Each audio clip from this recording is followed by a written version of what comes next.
భ్రష్టు పట్టించారని విమర్శించారు మంత్రి నిమ్మల రామానాయుడు.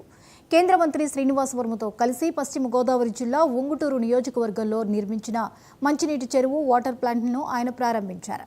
ఈ సందర్భంగా 20 కోట్ల రూపాయలతో మంచినీటి చెరువు వాటర్ ప్లాంట్లను నిర్మించిన రాజు వేగేస్నా ఫౌండేషన్ను ప్రశంసించారు. అనంతరం ఆయన మాట్లాడుతూ రాష్ట్రంలోని ప్రజలకు సాగునీరు అందించే లక్ష్యంతో ప్రభుత్వం పనిచేస్తోందని తెలిపారు.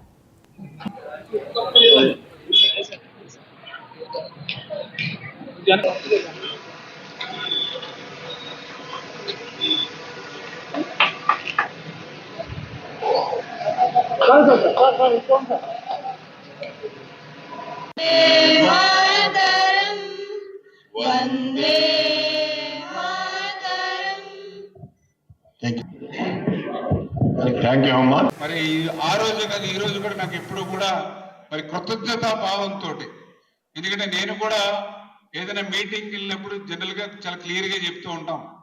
మరి ఏదైతే క్షత్రియులు అని అంటే మరి దాన బలంతో దాన గుణంతో మరి అందరినీ ఆదుకునేటువంటి ఒక మంచి స్వభావం తత్వంతో ఉంటారు.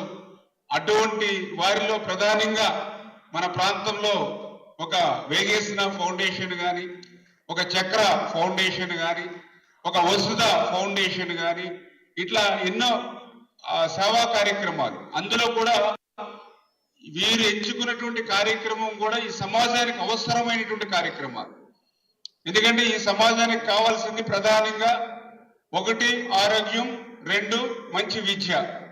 ఎందుకంటే ఏ వ్యక్తి అయినా సరే తన పనులను తాను సక్రమంగా నిర్వర్తించుకోవాలి అని అంటే ఒక గృహిణైనా, ఒక ఉద్యోగి అయినా, ఒక రైతు అయినా, ఒక విద్యార్థి అయినా, ఎవరైనా సరే ముందు ఆరోగ్యంగా ఉంటేనే తన పనులు తాను సక్రమంగా నిర్వర్తించగలరు.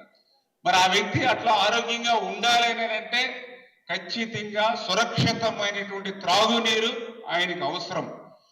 ఎందుకంటే మనకు వచ్చేటువంటి జబ్బుల్లో 100% పైబడి మరి సురక్షితమైనటువంటి త్రాగునీరు లేకే మనం ఆసుపత్రులు పాలవుతున్నటువంటి పరిస్థితి. అటువంటి స్థితిలో మనందరి ఆరోగ్యం కోసం మరి అటువంటి వాటర్ ప్లాంట్స్ పెద్ద ఎత్తున మరి ఆంధ్రప్రదేశ్ రాష్ట్రంలో అనేక ప్రాంతాల్లో ఏర్పాటు చేస్తున్నటువంటి కోటి రాజు గారికి కోటి వందనాలు మరి సందర్భంగా తెలియజేసుకుంటూ ఉన్నాం.